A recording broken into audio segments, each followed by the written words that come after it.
And we're back. Hello, everybody. It's the Horror Guys. I'm Kevin, I'm Brian. and we're here to talk about some horror movies and a short. Yeah, episode 93. We got 93 of these things going already. We saw some good stuff and some okay stuff this week. We did. Let's talk about them. Yeah. But first, is there anything else we should talk about? You like Hammer books? I like Or Ham- you like Hammer films? I do. I like Hammer books. I like horror books. You know how many Hammer horror films there were that just qualify as horror alone? No, I have no idea. What is it? 69. 69. I bet that'd be a nice number to put in a book, wouldn't it? If somebody was making a book on Hammer horror films, they'd have 69 films. Uh-huh. Yeah. Oh, hey, look at this. It's a book. It's the Horror Guys Guide to Hammer Horror. Just released. All about those Hammer horror movies. Hammer made a lot of movies. Oh, yeah, they made like 300 different movies, but most of them were not horror. What they're really known for is the horror films, but they made lots and lots of other stuff. And then they stopped in the late 70s. They almost went away. They kind of lingered and just hung around, and then they came back. In 2000s, they came up with, 7 or 8 movies now. And now they're at it again. But They are back, So yes. this is a book about the old stuff, the classic stuff. Yeah. Yeah. Well, and the new ones. It's got all the new Hammer that's films right. in there Yes, as well. That's right. Yeah, it does. Yeah. So yeah, check that out. HorrorGuys.com and HorrorGuys.com/books will take you right where you want to go. Yeah, there's a link on the site. And while you're there, you can take a look at our older books. We've got the Horror Guys Guide to Universal Studios Shock Theater, 52 films there. Universal Studios Son of Shock with another 49 or 50. And then there's our fiction. We've got Tales to Make You Shiver, short horror stories by Kevin and myself. Volumes 1 and 2. Yeah. Yeah. See, we don't have a sponsor yet, so we are our own sponsor. What do you mean yet? We're not looking for sponsors, really. No commercials. So, Or you could check out our own little serialized horror story called Jess and the Monsters, and that's available on there as well. And see what Jess was a former librarian who fought against werewolves, swamp monsters, witches, ghosts, all kinds of stuff. And I think there's 7 of those currently available. Short little stories. And okay, so what we're here to talk about today is movies. First up, we saw The Man in Black, a classic from 1949. Well, we were just talking about the Hammer films, and this was the very first Hammer horror film. Speaking of Hammer, yeah. Yeah. Black and white. It's kind of iffy, if you want to call it horror, but it definitely crosses the line into horror there. Yeah, kind of a touch of science fiction, a touch of horror, mostly like a suspense thriller. Yeah. Yeah. Well, Hammer itself was founded in the early 30s. If I'm remembering right, it's 1932. And they were making all kinds of stuff. Not really much in the way of horror, but their first real horror film was this one in 1949, black and white, directed by Francis Cyril, written by John Dixon Carn and John Gilling. Stars Betty Ann Davies, Sheila Burrell, and Sidney James. 1 hour, 20 minutes. And you don't even have to buy this one. It's available on YouTube for free. Decent copy, too. Yeah. Yeah, very watchable. Link in the show notes. Just go and watch it on YouTube. And you should. It's like a time capsule of the late 40s. Yeah. So what'd you think of this one? Yeah, it was pretty good. It's all right. Yeah. Well, not great, but good. Reminds me of many of the very old Universals that were kind of tame by today's standards, but they were still well put together stories. Tame is a good way to put it. Yeah. Well, in this one, we start out with a narrator who introduces the various characters of Henry, who is a man obsessed with the fear of his own impending death. His second wife is Bertha, and she's scheming and evil. Her daughter, Janice, is a terrible person as well. Then there's Victor, and he's an opportunist. He'll just go where the money is. Turns out that Henry was the greatest practitioner of yoga in the country, and the narrator explains that he wants to stop at his estate sale to pick up a few items. He wanted something unusual, and of course Henry was already dead by this point, so he's going to the estate sale. And yoga in the late 40s was definitely not as mainstream as it is now. And so that's kind of a little It was bit one of of a those dated dark things. Asian religions. And magic mysterious. and thought of as well, I mean, this is the guy that he can stop his own heart and things like that. It wasn't just stretching exercises and things like that. Snake charmers, beds of nails, things like that. That was what they associated with yoga back then. Yeah, there's more to yoga than stretching on a mat. So the man in black is taken by Joan, Henry's beautiful daughter. We get a flashback from 2 years ago. Henry knew he was going to die, and the vultures were already circling. Henry really didn't like Janice, the daughter. He calls in an old servant named Hodson to help him with some special instructions. And Henry's doctor advises against whatever tonight's yoga trick is supposed to be. He holds these little demonstrations for his friends every once in a while. Well, Henry plans to lie down and just cause himself to die. And then after a few minutes, he can be revived. All right. What could go wrong? I will lay here and stop my heart. What could go wrong? He does point out that it could be very dangerous. As he fades away, a large, framed painting falls off the wall, making a loud crashing noise. Henry rolls onto the floor, completely dead. For reals. Yeah, then we see old Hodson visit the coffin later that night. Well, Henry has a will. They always have a will in these movies. Oh, definitely. And he leaves everything to his daughter Joan, unless she is declared insane. Now, is that a trope or what? In which case it all goes to Bertha. And Bertha and Janice immediately start scheming against Joan. Why, if you've got a sketchy wife and a daughter you don't like, would you put a clause like that in your will? No sane man would. No sane man would lay on a table and make his own heart stop. Well, yeah, that too. Yeah. Well, that night, Joan starts seeing things. It's mentioned the next morning that someone had been murdered in Joan's room many years ago. Hodson allies himself with Joan, while Victor arrives to help out Bertha with her plans. Bertha tells Joan that she thinks her father is trying to communicate with Joan from beyond the grave. Bertha tells the lawyer, Mr. Sanders, that she thinks Joan is losing her mind. She pretends to be looking out for Joan's best interest by not taking her to a doctor.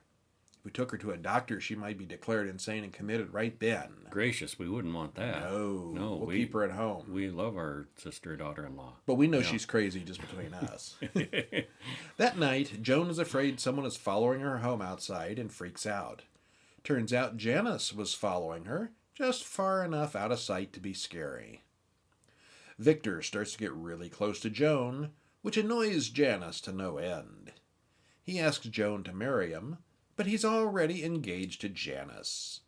He warns Joan against Bertha and Janice. Victor literally chases after Joan, and when Hodson intervenes, Victor kills the old man with a single punch. Oopsie. Oops. Talk about your glass jaw. Yeah. He then has to hide the body, and he puts the body of Hodson in Henry's coffin. Double up. Bertha puts two and two together and starts blackmailing Victor. Joan comes downstairs the next day and says she just finished talking to Hodson a few minutes ago. Victor mentions that the coffin he put Hodson in was empty. So, is she crazy or something else going on? Something's going on. Yeah. Well, Joan and Victor fight, and Joan shoves him and thinks he's dead too. These people die easy. Yeah. His body almost immediately goes missing. Joan, Bertha, and Janice all head over to the mausoleum to count the bodies. And Victor is in the coffin. The next morning, we see Hodson roaming the house. Except if Victor was dead, how did he get in the coffin? And why is Not by Hodson not himself. dead? Yeah. Bertha wants Joan to write up a full confession of how she killed Victor, but suddenly she doesn't remember who Victor is. Joan wants Bertha to contact the spirit world and contact her dead father.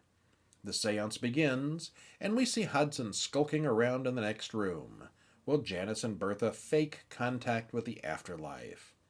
Hodson pulls off his disguise, and it's not Scooby-Doo, it's Henry. Scooby-Doo hadn't been invented in 1949. Not so, yet. Yeah, it's just Henry.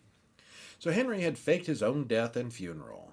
He wanted to find out how Bertha planned to steal from Joan, and Victor is also alive and prepared to testify against Bertha. It's a double, double, double cross. We fast forward back to the present after Henry had died for real, and the Man in Black concludes the story. We never actually see the Man in Black. He's just sort of a narrator. Mm-hmm. Hanging out. Yeah. Yeah. Knows all these people. Telling the story in his big, deep voice. Yeah, Henry and Hodgson are played by the same actor, so when you see them in the same scene together, one of them always has their back to the camera. The main plot, where the stepmother and evil sister try to make the good daughter think she's insane, has been done to death, even by 1949. Well, I was just going to say, probably in 1949 it hadn't been quite done to death yet. I doubt it was a new story. It wasn't a new trope, I bet. Yeah. No. Well, the tables start to turn once Hodgson is killed, and it does get more interesting at that point. It is, however, very talky and melodramatic, and the acting isn't exactly subtle from any of the players. There is some humor here, mostly of the British sarcastic variety, but if you're paying attention, you will get a few chuckles out of the film here and there. Mm-hmm. Yeah. The Man in Black is the title of the film, but he plays no real part in the story, and we really don't even see him on screen after the opening credits end. It's almost as if this was planned as a series of films, maybe something similar to Inner Sanctum series from Universal. Yeah, I can see where they could have done that, but it never went anywhere with him. So, Other than all the exposition in the beginning, there was no point to even having the Man in Black. He wasn't a character in the story. Mm-hmm.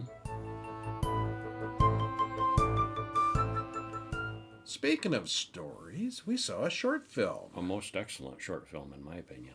An old Western short called Post-Mortem Mary from 2020, just a few months old. And yeah, Post-Mortem Mary. Written and directed by Joshua Long, stars Stella Charrington, Melanie Zanetti, and Catherine Marquette. Runtime around 10 minutes. And there's a link in the show notes. You can watch this one on YouTube whenever you're ready. And this was really a thing back in the day when photography was kind of scarce and expensive and complicated, that there would be death portraits. Mm-hmm. The person would die and they would pose them in a lifelike pose, especially children. They'd have a family portrait. And there are old-time photos. You can search for them online. Oh, yeah. And if you look close, you can see that baby doesn't look quite right, but she's holding, they would do death portraits before they buried the deceased. Well, you would have to sit still, very still, to have your picture taken. It's not like flash and it's over. It would take a minute or so of exposure. That where would you weren't solve able that to problem, move. too. They're not going to move and make the picture blurry. Yeah. Yeah. You get the best pictures from the dead people. They don't squirm as much. But sometimes it'd be just the dead person, or people posing with the dead person, making them as if they were alive. I like the ones where you see the adult couple and they're carrying the dead baby, and look, what a happy child. Or sometimes it was even adult family members they would do it with too. Yeah, grandma's posing there on the couch. Yeah.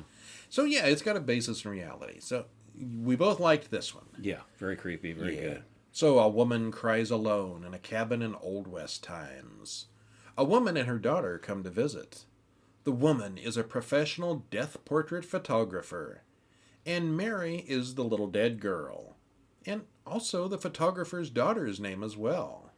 So both of the kids here are named Mary. Brought along as an assistant in training, Mary is there to help. She's like the little assistant. Yeah. Yeah, she's going to take over the business. The apprentice photographer. Yeah, Mom seems to be ailing from, she's got a really bad cough. Tuberculosis or something. That was my guess, tuberculosis. Yeah. Well, the little girl, Mary, the first Mary, has been dead for 2 weeks, so it's not going to be an easy photography job. Ew. They didn't have refrigerators in the Old West, so yeah. Ew. Actually, I would be surprised if she looked that good after 2 weeks. Mm-hmm. Well, the photographer gets sick and goes outside to calm the hysterical mother, leaving it to young Mary to make the corpse look good. Mary is terrified of the dead body, but she does what she can. She's a trooper. All right, well, this one's no spoilers here. No. But it's got some good gore and some nasty effects. And you can almost smell the death in the room. It's really good, even before the weirdness starts. When the weirdness does start, it gets even better.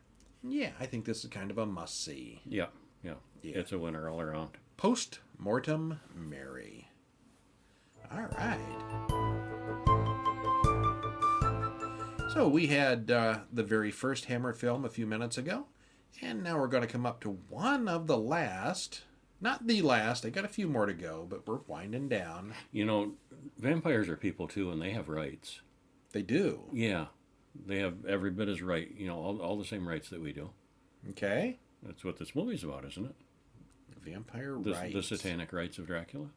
Oh, yes. His rights. Which constitutional amendment is the one about the Satanic rights? His rights as a citizen. You got the right to free speech, the right to bear arms, and the rights to Satan. What? Am I misreading the spelling? It could be. Oh, it's not rights, it's rights. Right. Right. Yeah. The Satanic Rites of Dracula from 1973. Directed by Alan Gibson, written by Don Houghton, stars Christopher Lee, Peter Cushing, and Michael Coles. Hour and 27 minutes. Did you like it? Yeah, it was pretty good. I liked it. It was very different, but Yeah. it was also, they were going downhill at this point. They were kind of stretching, I think. Christopher Lee was kind of tired. They were both tired of this role, I think. Him, Lee, and Cushing. Mm-hmm. And yet they keep The bringing writers him were back even for more tired. Keep bringing him back. Well, this was clearly intended to be like the final, I think. Well, okay, yeah. And no. They've said that before. Well, we begin in some kind of black mass, but we soon see that in one of the upper floors of the same building, two men in fur-lined vests are holding a third prisoner tied up in bed. The prisoner sits up and strangles one of the guards. He sets off an alarm, alerting the second guard and everyone in the ritual. The man gets in the back of a waiting car, and someone in the car shoots the pursuing guard.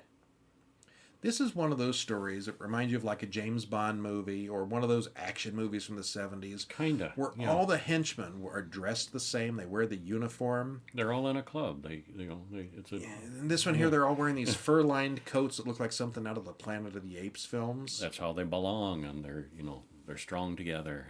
The 70s was big in fur-lined vests. Yeah, it was very dated. Very dated Yeah, looking. very much. Yeah. Well, he explains to his superiors in the Secret Service about the sacrifice and the ritual that he escaped from. They want to know, was Mr. Porter there? Can he confirm that? Yes, Porter and 4 others. All important government figures. British government figures. Porter is one of the ministers of Parliament. The man had been sent in to investigate the group, and now he's dead. They bring in Inspector Murray from the previous film, Dracula AD 72, that we talked about last week, to assist. Murray is briefed, and the secretary who prepared the briefing is captured by more evil minions in fur-lined vests. There's a lot of minions in this one. Yeah, there are. Murray recommends Lorimer Van Helsing, also from the first film. So, yeah, the AD 1972 and the Satanic Rites, this is kind of a direct sequel. Mm-hmm. Yeah. So Lorimer Van Helsing is the real expert on the black arts. As they play the tape-recorded interview for him, we get flashbacks to the Satanic ritual. Van Helsing explains that it's a blood-worshipping cult like the Hellfire Club. Van Helsing knows one of the politicians, and he volunteers to find out what he can learn from Professor Keeley, a Nobel Prize-winning biologist. The men in the fur-lined vests catch on to him immediately. Van Helsing interrupts Keeley at work, but he says his work is almost finished. Keeley says, nothing too vile, too awful, not so bad. You need to feel the thrill of disgust, the beauty of obscenity. That would be good on a T-shirt. I was thinking the thrill of disgust and the beauty of... should be the tagline for our podcast. The thrill of disgust. The beauty of obscenity. Well, Van Helsing realizes that sounds Keeley... like something Pinhead would say. It certainly does. Yeah, he probably did say something like that. It gets right up his alley. Yeah. So Van Helsing realizes that Keeley is working on developing a new form of bubonic plague more virulent than any known species. A man comes in and shoots Van Helsing. It's just a graze, but when Van Helsing wakes up, he finds Keeley hanging from a noose, and he's totally dead. The plague samples are all gone, of course. Oops. What could go wrong? Meanwhile, Jane, the kidnapped secretary, is being held prisoner in the same house as the previous agent. Dracula, of all people, silently appears and hypnotizes her. Then he bites her. And then we don't see Dracula for about another hour. Murray and Torrance go to the psychic house and question the lady inside. While they're inside, Jessica Van Helsing, also from the first film, although recast, searches the grounds and finds Vampire Jane chained up in the basement. She's attacked by 5 other vampire women and screams. The police upstairs hear her and rush down. They see everything. So none of that arguing about vampires aren't real. Yeah, they all know. Yep, there they are. Jane and her boss recognize each other, and she ends up getting staked.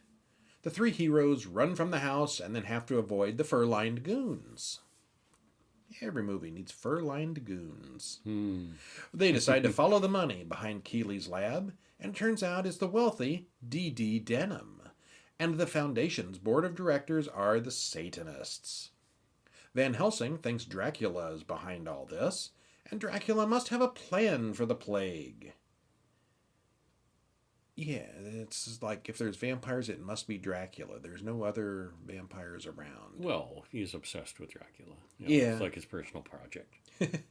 An office building has been built on the site where Dracula was killed in the previous film. It's more than a coincidence. Something big is coming at midnight on the 23rd. That was the date Keeley mentioned, and it's also the night of the Sabbat. Why would Dracula want to wipe out humanity with this accelerated fancy plague? Van Helsing thinks Dracula wants to really and finally die, and he wants to watch the world burn. Yeah, that'd do it. The cops and Jessica go to stake out the psychic house, and the 2 Secret Service men are almost immediately gunned down. Murray and Jessica start running while being chased by a sniper. They're captured all too easily. Meanwhile, Van Helsing melts down some silver crosses and gets ready for battle. He makes a silver bullet and walks to the big new office building. He gets sent right up to Mr. D.D. Denham's office. Or, it's Dracula. Dracula Denham. We don't know that. That's what the DD stands for. I think That's it's my Doug. theory. I think it's Doug. Doug Dracula? Doug Dracula Denham, yeah. Okay, yeah, I like that. I thought this was the most amusing scene in the movie by far. Yeah. Dracula sitting there in shadows, and he's doing a Bela Lugosi accent. Trying to disguise himself from Van Helsing. Yeah.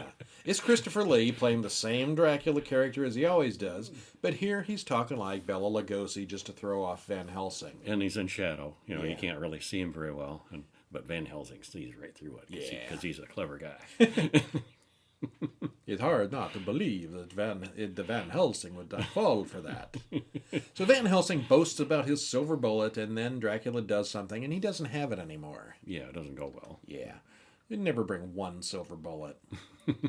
Well, Murray kills all the vampire brides by turning on the sprinkler system. Yeah, again, it's that clear running water. And that happened in the previous one. One of the vampires got killed in the shower. The only time I've ever heard about the clear running water was in Hammer films, and they used it in 3 of them. Yep, 3 different ones. Yeah. Oh, well, I guess it counts. Yeah. Make your own rules. Yeah, you're Well, allowed. Dracula and his government men drag Van Helsing into the ritual chamber, where Jessica is unconscious and ready for sacrifice. Murray heads into the control room and activates some of the equipment there, and watches the proceedings on a closed-circuit TV. Dracula pulls out a vial of his plague. He's going to use the 4 important men to spread the plague around the world. And they're like, say what? Us? You mean us? What? You promised us power, they whine. Dracula hypnotizes the men, causing one of them to crush the vial in his hand to infect himself. Murray fights one of the goons, which starts the control room to explode. Whenever you start a fight in a control room, it explodes. Generally, yeah. And that soon interrupts the drama in the ritual room. Murray grabs Jessica and gets out, while Van Helsing and Dracula battle to the death. They head outside, while the man infected with the plague burns to death. Along with all the plague. Dracula chases Van Helsing through the hawthorn bushes outside, which this is downtown in a city somewhere, and suddenly they find this great big thicket of bushes. But vampires hate hawthorn bushes, we're told at some point. He gets all tangled up, and Van Helsing finally stakes him. Then Van Helsing picks up Dracula's ring, and this time it really is the end for Dracula. Yeah, never see him again. Well, Christopher Lee said that Dracula here was a cross between Howard Hughes and Dr. No. Yeah, pretty much. Yeah, very He's much. extremely rich, and he's got his supervillain lair. And his minions. Yep, oh, lots of minions. Well, he's got it down. There's a lot here that would feel just right in a James Bond film. Of course, Christopher Lee got to play villain in a James Bond film. He did. Yeah, Man with a Golden Gun. Was that before or after this? Yeah, Man with a Golden Gun. Oh, we have to look that up. I think it was after this. And Man with the Golden Gun was from 1974. Oh. It was after this. Very close, though. But They might have close. been working on them simultaneously. Could have been. Yeah, But don't know. it came out after. Yeah, okay. All right, so Christopher Lee doesn't actually show up until about the last half hour. He just had that one little quick scene earlier on that I'm sure was just inserted in there. Prior to that, the villains were all minions. Yeah, this clear running water thing. I wonder if a vampire in this universe could survive a rainstorm. It'd be kind of like clear running water. Yeah, it's just clear. It's clean, clear water. It's moving. How is that different than a shower or a sprinkler? It's exactly the same thing. Yeah. Yeah. So don't One go out in more the thing rain. they have to watch out for. So I guess if it's a dark and stormy night, you're actually safe. Huh. No vampires tonight. No It's vampires, raining. it's raining. Okay, well, this turned out to be the final Dracula film with both Lee and Cushing.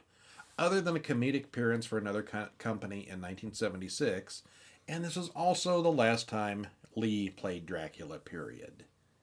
Yeah, Van Helsing shows up later on in The Legend of the Seven Golden Vampires, but this was the last one with both of them. And yeah, that wasn't really a bad thing. It was not my favorite film. But it was pretty good. Well, you gotta see them all, Yes. but see this one last. And speaking of seeing them all, we've been working on the Amityville Oh, movies. God. This was Amityville Harvest, a new one from 2020. Yeah, just been on a few And months. boy, is it a stretch to link it to the Amityville storyline. Boy, is it, though. It wasn't the Amityville house. Isn't there one shot of like Amityville as they're coming into town? It's on the wall. Somebody says, oh, this is Amityville, huh? Yeah. And they say, yeah, it is. And that's it. Okay, directed by Thomas J. And Churchill. it's not even ghosts. No, it's Not really. No. Written by the same guy, Thomas Churchill. Stars Jan Birch, Keevy Bradley, and Ashley Casho. Hour and 33 minutes. Link to Amazon in the show notes. But overall, I was entertained, and I do have to say it was better than the last several Amityville movies, in my opinion. There was the first one and the second one where, and then they went downhill, I thought. Amityville 3D. And I thought we've had a spike upward in quality and entertainment with this one. Well, we've watched and reviewed the first 3 or 4 of them. You can go back through the site and find the old ones. And this is the newest one, just came out recently. But there is probably a dozen in the middle that we haven't got to yet. There's a lot of them that they really milked that out. Yeah, anything that could be anything, it's Amityville related. Mm-hmm. All right, so Kevin sort of liked it, and I'm gonna tell you right now, I give it a 4. I give it a thumbs up, a higher than that. Yeah. You gonna go with 7 or 8? Yeah, I can give it 7 at least. Yeah. All right. 7.5. Yeah. We kind of disagree on this one then. Yeah. So we start out. Lana talks to Robbie's dead body at the Miller Funeral Home. She's the last one there before they cart him off to the burial site. She nervously drops her phone in the toilet, as people tend to do. Well, accidents happen. Clearly, it's not an iPhone 12. Because it's not waterproof. It's not waterproof. So she can no longer call for help. Yeah, she takes too long in the bathroom and gets locked in after everyone else has left. Except she sees herself outside, getting into the car and heading off to the funeral. So some of her got left behind, but some of her didn't. Weirdness. She then sees Robbie standing there, who says, "Stay with me forever." He then lunges at her with his face rotting off. Credits roll, and Lana is never seen again. See, the guy's only been dead a few days. It's his funeral.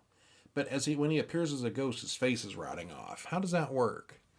His real face hadn't rotted off yet. He's still looking pretty good. It wasn't really him.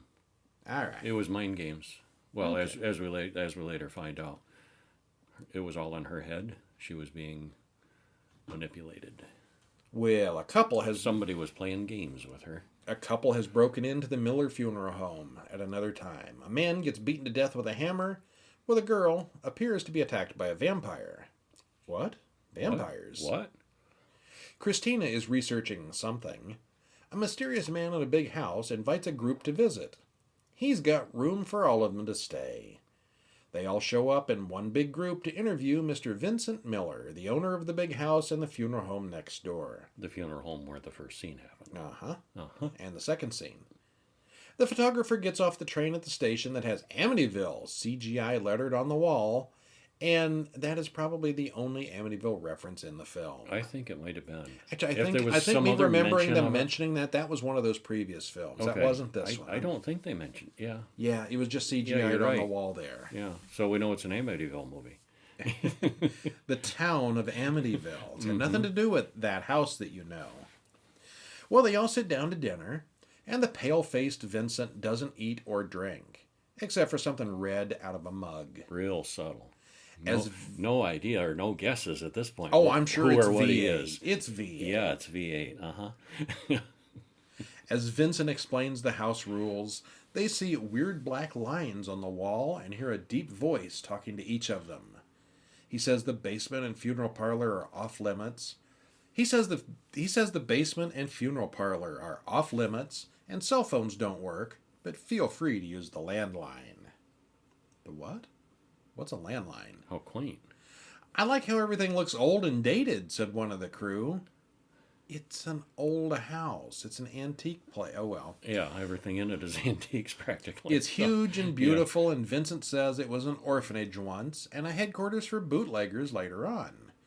They take a tour as it has some vague connection to the Civil War, and Vincent has a family history he wants to share. Vincent is creepy, and the tour is boring.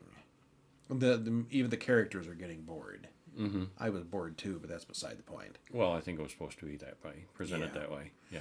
Otis goes outside to smoke, and he starts seeing Civil War ghosts everywhere. Then they see him, and things start getting bloody. We then get flashes of Vincent biting the housekeeper, while the black lines crawl around on the walls behind him.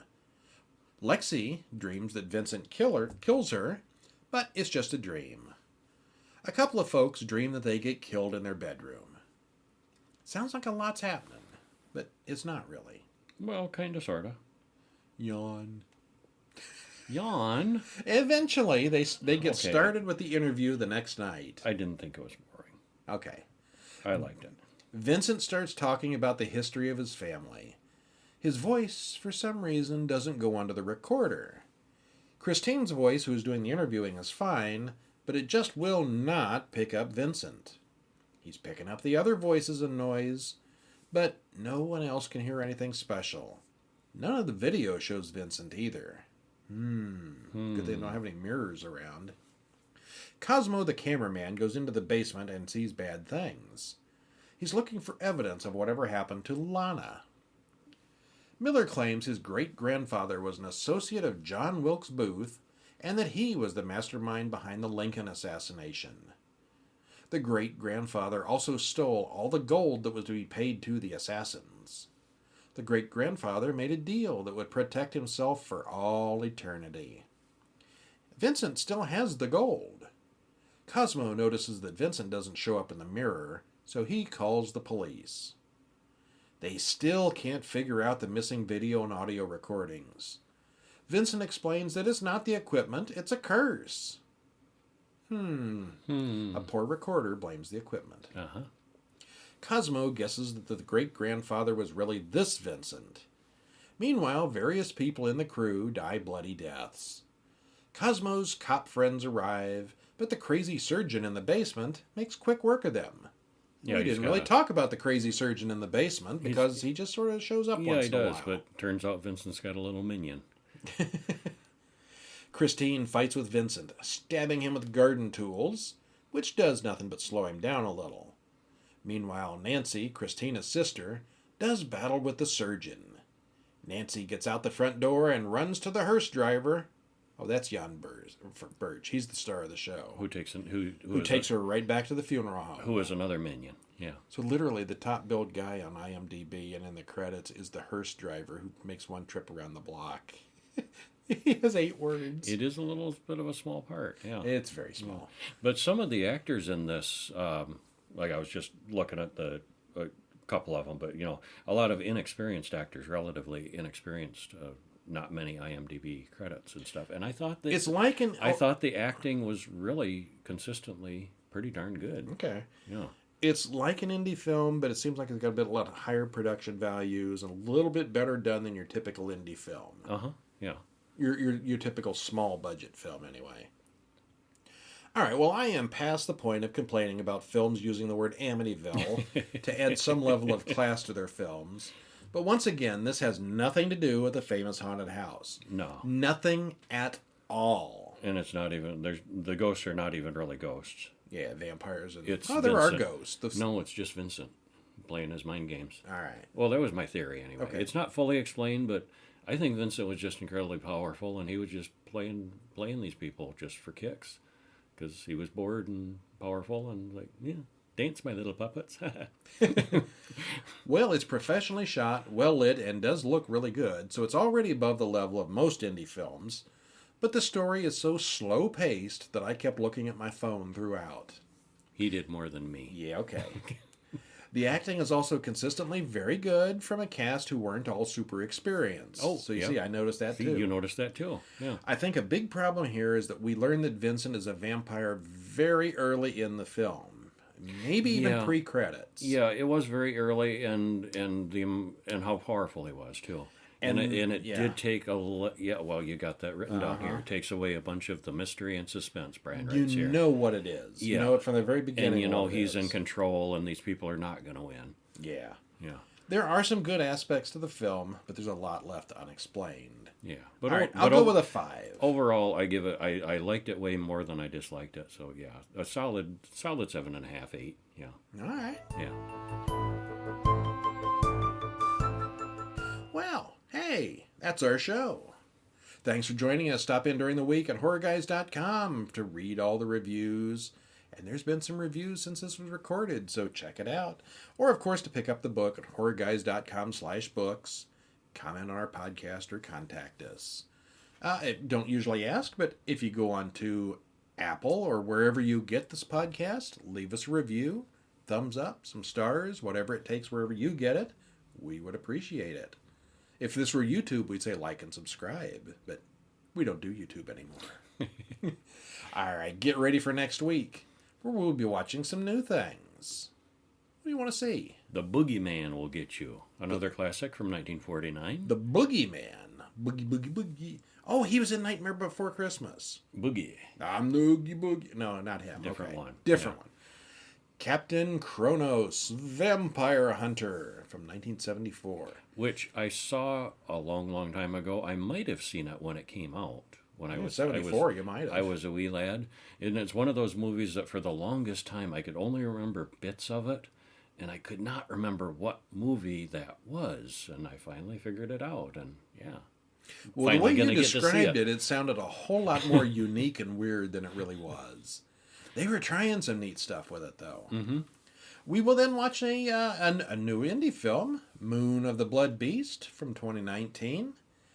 And Welcome to Fantasy Island from 2020. Been looking forward to that one. Yeah. I used to watch the original series every week. I probably saw all of them first run. I saw tons of those, yeah. Don't know about everyone. And then there was a remake. Saturday night, 9 o'clock, The Love Boat. Followed by 10 o'clock, Fantasy Island. Okay, I don't remember that specific. It was a ritual at our house. I never watched The Love Boat.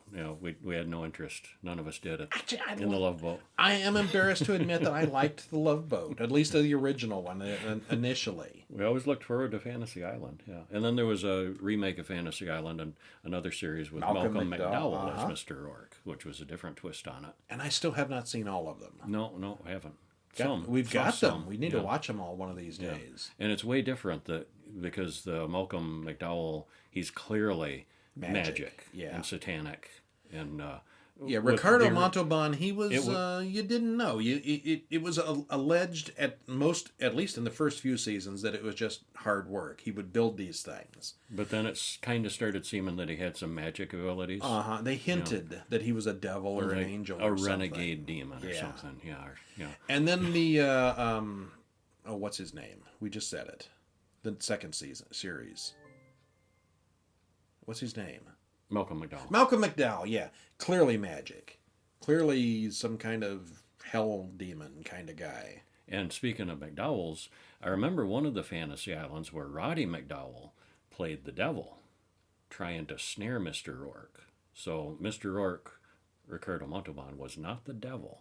Not the devil, no. No. So it was kind of unknown. Yeah. Anyway. So we'll see how this new Fantasy Island is. Is it explained? Is it magic? Is it all holographic? What's the deal? We'll find out next week. Yeah. Until then, that's it for this time. See ya. See ya.